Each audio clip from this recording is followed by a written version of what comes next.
একটা নারীর জন্য 4 জন পুরুষ জাহান্নামে যাবে। কোন মহিলা যদি বেপরদার কারণে জাহান্নামে যায়, শুধু ও যাবে না, ওর সাথে কেউ না কেউ রিলেটেড থাকে পুরুষ।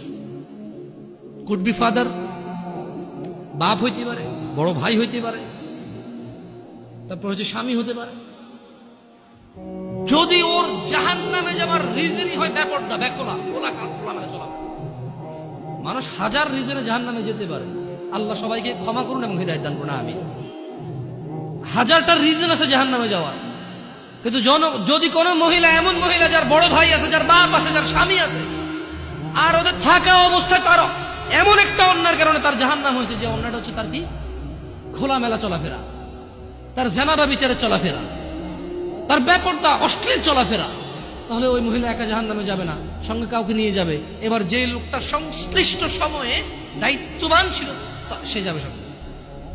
এটা খুব সিম্পল লজিক, কিন্তু কান টানলে কি আসে? কান টানলে কি আসে?